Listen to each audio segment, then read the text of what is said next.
तरफ नैनी प्रयागराज और वहीं से आउटर रास्ता पकड़ के हंडिया इलाके से जो है वो सीधे आपको रोकना चाहता हूं विशाल, जरा इसको हम पूरी स्क्रीन दिखाना चाहते हैं क्योंकि समाजवादी पार्टी ने दुख व्यक्त किया है और ये समाजवादी पार्टी का ऑफिशियल हैंडल है। लिखा है, पूर्व विधायक श्री मुख्तार अंसारी जी का इंतकाल दुखद है, ईश्वर उनकी आत्मा को शांति दे, शोकाकुल परिजनों को यह असीम दुख सहने का संबल प्राप्त हो, विनम्र श्रद्धांजलि। समाजवादी पार्टी ने मुख्तार अंसारी के भाई अफजाल अंसारी को टिकट दिया है और अफजाल अंसारी गाजीपुर सीट से समाजवादी पार्टी के टिकट पर चुनाव लड़ रहे हैं और समाजवादी पार्टी काफी दुखी है मुख्तार अंसारी के निधन पर।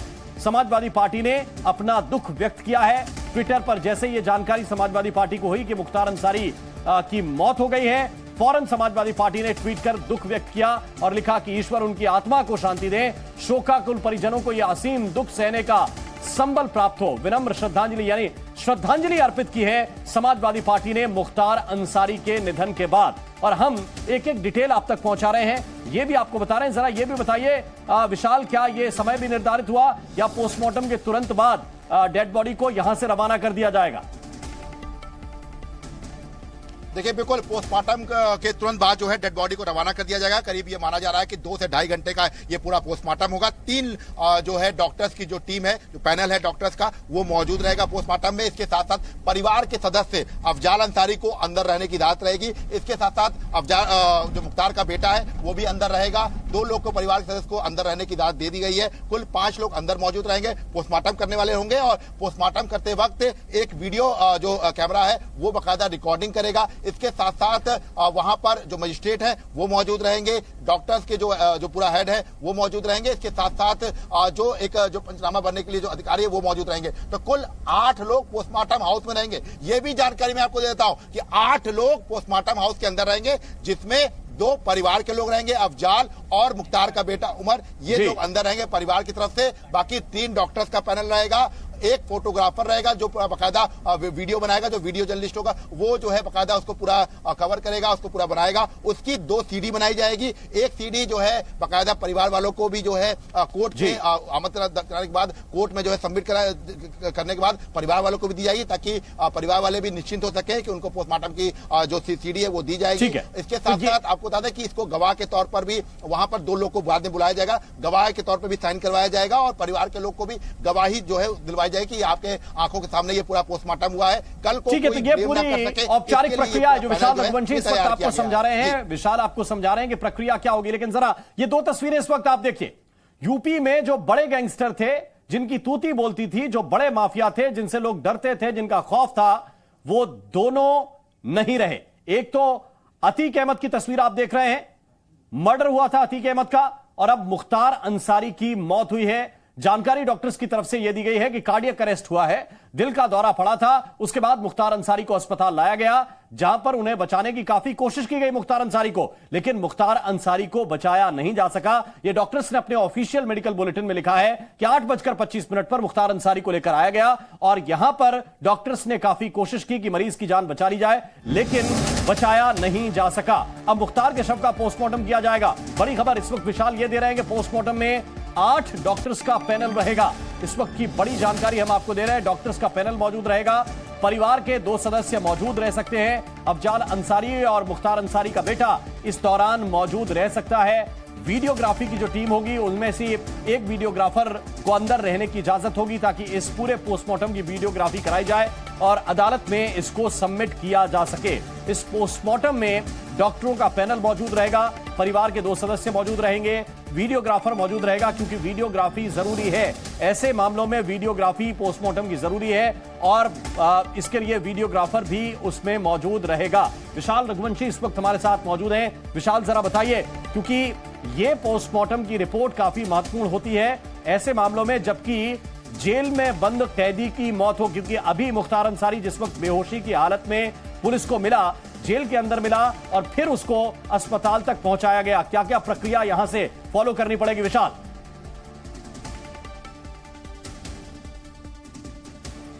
लगता है विशाल तक इस वक्त आवाज नहीं पहुंच रही, हम वापस उनसे कनेक्ट करने की कोशिश करेंगे। लेकिन इस वक्त की बड़ी खबर आपको यह बता रहे हैं कि मुख्तार अंसारी की मौत हुई है। 8:25 पर बेहोशी की हालत में मुख्तार अंसारी को लाया गया। डॉक्टर्स ने बताया कि कार्डियक अरेस्ट था। बेहोशी की हालत में जिस वक्त लाया गया, 2 शिकायतें बताई गई थी। एक तो मुख्तार अंसारी को उल्टी हुई थी और दूसरा यह बताया गया कि मुख्तार बेहोशी की हालत में जेल के अंदर ही पाया गया। और इसके बाद फिर पुलिस की टीम आनन फानन में कड़ी सुरक्षा के बीच इसी एम्बुलेंस से, जिसकी तस्वीरें इस वक्त हम आपको दिखा रहे हैं, मुख्तार अंसारी को लेकर पहुंची थी। जिस वक्त मुख्तार अंसारी को इस एम्बुलेंस से उतारा जा रहा था, शरीर में कोई हलचल नहीं थी, कोई हलचल नहीं थी। जिस वक्त हॉस्पिटल में मुख्तार अंसारी को लाया गया, डॉक्टर्स ने भी अपनी मेडिकल रिपोर्ट में लिखा है, अपने मेडिकल बुलेटिन में लिखा है कि बेहोशी की हालत में लाया गया था। जब मुख्तार अंसारी को देखा गया तो फिर, और इस वक्त एक बड़ी खबर मिल रही है लखनऊ से, मुख्यमंत्री आवास पर बड़ी बैठक इस वक्त हो रही है। सीएम आवास पर एक बड़ी बैठक हो रही है। इस वक्त की बड़ी जानकारी लखनऊ से मिल रही है, क्योंकि पूरे उत्तर प्रदेश में धारा 144 लगा दी गई है। खास तौर से पूर्वांचल के जिलों में अतिरिक्त सतर्कता बरतने के निर्देश भी पुलिस अधिकारियों को दे दिए गए हैं। और इन सब के बीच ये बड़ी डिटेल, बड़ी जानकारी, सीएम आवास पर एक बड़ी बैठक हो रही है लखनऊ में। सुरक्षा व्यवस्था बढ़ा दी गई है।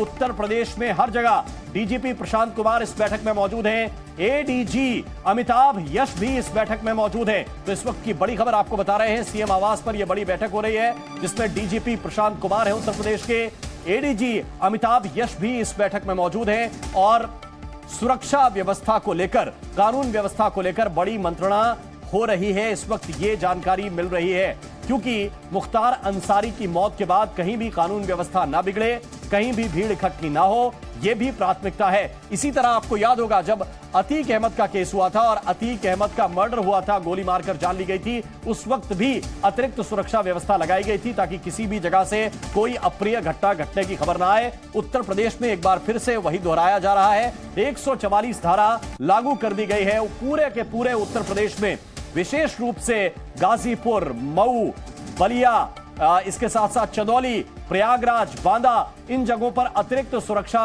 व्यवस्था रखने के निर्देश दिए गए हैं। इनको विशेष रूप से अलर्ट पर रखा गया है। वैसे पूरे उत्तर प्रदेश में धारा 144 लागू कर दी गई है ताकि कहीं से भी किसी भी अप्रिय घटना कहीं पर भी ना घटे। हमारे साथ ज्यादा जानकारी के साथ विशाल रघुवंशी हैं। विशाल, मुख्यमंत्री आवास में जो इस वक्त बैठक हो रही है, जिसमें डीजीपी प्रशांत कुमार, एडीजी अमिताभ यश मौजूद हैं, कितनी महत्वपूर्ण इस समय के लिहाज से? देखिए, बिल्कुल इस समय के लिहाज से बेहद महत्वपूर्ण बैठक है। और चूंकि इस पूरे घटनाक्रम पर लगातार जो है डीजीपी मुख्यालय नजर बनाया हुआ है और खुद मुख्यमंत्री योगी आदित्यनाथ ने साफ तौर पर निर्देश जारी कर दिए कि कहीं भी लॉ एंड ऑर्डर को लेकर समस्या ना आए। इसको लेकर तमाम जो अधिकारी हैं वो खुद जो है इस पूरी बात को लेकर सुनिश्चित करें। प्रशांत कुमार इस वक्त जो है डीजीपी मुख्यालय में मौजूद है, एक एक चीज की जानकारी दे रहे हैं। एडीजी लॉ एंड ऑर्डर और अमिताभ यश जो है वो भी वहां पे मौजूद है और तमाम जानकारियां जो है दे रहे हैं। इसके साथ ही साथ जो डीजी जेल है वो भी जो है पहुंच चुके हैं डीजी जेल, और उन्होंने बताया कि क्या कुछ जो है घटनाक्रम हुआ था। कि इस पूरी घटना को लेकर उत्तर प्रदेश में माहौल खराब ना हो, इसको लेकर पहले ही धारा 144 लागू कर दी गई है। और कल चूंकि जुम्मा है, जुम्मे की नमाज होनी है, तो ऐसे में जुम्मे की नमाज के वक्त भी तमाम जगहों पर जो मस्जिदें हैं, जो प्रमुख मस्जिद हैं, वहां पर भी फोर्स तैनात रहेगी ताकि किसी भी तरह से कोई भी लॉ एंड ऑर्डर खराब होने की स्थिति ना हो। इसके साथ साथ कोशिश ये रहेगी प्रशासन की कि कल चूंकि आज जो है रात में पोस्टमार्टम जो है कर दिया जाएगा और उसके बाद परिवार वालों को जो है बकायदा सिक्योरिटी के साथ जो है डेड बॉडी को जो है यहाँ से सीधे गाजीपुर भेजा जाएगा। और कल का जो दिन होगा, कल दोपहर तक ही माना जा रहा है कि 2:30 से 3 बजे के आसपास जो सुपुर्दे खाक है वो जो है शव को कर दिया जाएगा मुख्तार अंसारी के। और चूंकि मोहम्मदाबाद में ही बाकायदा एक कब्रिस्तान है जहां पर अंसारी परिवार के जो तमाम सदस्य हैं उनको दफनाया जाता है, तो वहीं पर ही मुख्तार अंसारी को दफनाया जाएगा। तो ये पूरी तैयारी जो है वो कर ली गई है, पूरा रूट प्लान तैयार कर लिया गया। लेकिन मुख्यमंत्री आवास लखनऊ में भी ये पूरी बैठक जो है वो जारी है और बाकायदा इसको लेकर जो डीजीपी प्रशांत कुमार है वो एक एक चीज की जानकारी जो है वो मुख्यमंत्री योगी आदित्यनाथ को दे रहे हैं। जी बिल्कुल विशाल, आप हमारे साथ रहिए। मेडिकल बुलेटिन में मौत की पुष्टि हुई और वो मेडिकल बुलेटिन इस वक्त हम आपको पढ़कर सुना रहे हैं। आज शाम को लगभग 8:25 पर सिद्ध दोष विचाराधीन बंदी मुख्तार अंसारी पुत्र सुभान अल्लाह उम्र लगभग 63 वर्ष को यहां पर लाया गया, यानी हॉस्पिटल लाया गया। जेल कार्मिकों द्वारा रानी दुर्गावती मेडिकल कॉलेज बांदा के इमरजेंसी विभाग में उल्टी की शिकायत और बेहोशी की हालत में लाया गया। यह मेडिकल बुलेटिन में डॉक्टर्स की तरफ से लिखा गया है। मरीज को फौरन 9 डॉक्टरों की टीम द्वारा तत्काल चिकित्सकीय सुविधा उपलब्ध करवाई गई, लेकिन भरसक प्रयासों के बावजूद कार्डियक अरेस्ट के कारण मरीज की मृत्यु हो गई। यह मेडिकल बुलेटिन जारी किया गया है। जो बांदा मेडिकल कॉलेज के डॉक्टर्स की तरफ से जारी किया गया है कि 9 डॉक्टर तत्काल लगाए गए थे जैसे ही जेल के कर्मी लेकर पहुंचे थे कि ये मरीज है और ये बेहोशी की हालत में वहां पर मिला है, मुख्तार अंसारी है, इसकी जान बचानी है। लेकिन जब तक डॉक्टर्स कोशिश करते तब तक जान जा चुकी थी। कार्डियक अरेस्ट के चलते मुख्तार अंसारी की मौत हो चुकी थी और डॉक्टर्स बचा नहीं सके। विशाल रघुवंशी इस वक्त हमारे साथ लगातार बने हुए हैं, यह भी हमने बताया। और इस वक्त बड़ी जानकारी यह मिल रही है कि योगी आदित्यनाथ ने कहा है कि किसी भी हाल में कोई अप्रिय घटना ना हो। उत्तर प्रदेश के मुख्यमंत्री योगी आदित्यनाथ ने अपने अधिकारियों को निर्देश दिया है। बड़ी खबर, बड़ी जानकारी कि किसी भी हाल में कहीं पर भी कोई अप्रिय घटना ना हो, इसको सुनिश्चित पुलिस अधिकारियों को करना ही होगा। विशाल, मुख्यमंत्री योगी आदित्यनाथ एक बार फिर एक्शन में है। देखिए, बिल्कुल उत्तर प्रदेश के मुख्यमंत्री योगी आदित्यनाथ लगातार एक्शन में हैं और उन्होंने स्पष्ट कह दिया है कि उत्तर प्रदेश में कहीं भी माहौल खराब ना हो और अगर कोई माहौल खराब करने की कोशिश करता है तो उसके ऊपर सख्त से सख्त कार्रवाई की जाए। किसी भी तरह से कोई भी जो है रियायत ना बरती जाए, चाहे वो कोई व्यक्ति हो। अगर मुख्तार अंसारी मामले को लेकर माहौल खराब करने की कोशिश करता है तो उसके ऊपर कड़ी से कड़ी कार्रवाई की जाए। इसके साथ साथ उन्होंने उत्तर प्रदेश के सभी जिलों के कप्तानों को भी निर्देश जारी करवा दिए हैं। यह भी कहा गया है कि तमाम जगहों पर कल चूंकि जुमे की नमाज होनी है, ऐसे में तमाम मस्जिदों पर भी विशेष ख्याल रखा जाए। इसके साथ साथ जो ये पूरा पोस्टमार्टम होगा उसमें परिवार के लोग जो है वो मौजूद रहेंगे। इसके साथ साथ तमाम जो डॉक्टर्स का पैनल है वो मौजूद रहेगा, जो तमाम अधिकारी हैं वो मौजूद रहेंगे। तो इन सब चीजों को लेकर भी उन्होंने स्पष्ट कह दिया है कि बिल्कुल इन सब चीजों का ध्यान रखा जाए कि कहीं भी कोई भी अप्रिय घटना ना हो, किसी तरह से कोई भी शांति भंग करने की कोशिश ना करे, चाहे वो बांदा हो, गाजीपुर हो, मऊ हो, तमाम जगहों पर फोर्सेस को डिप्लॉयड कर दिया जाए और किसी तरह से कोई भी अनहोनी ना हो। जी बिल्कुल, कोई भी अनहोनी ना हो। साथ में मैं ये भी दिखा रहा हूं अपने दर्शकों को कि कैसे पूर्वांचल का डॉन बन गया मुख्तार अंसारी। 1-2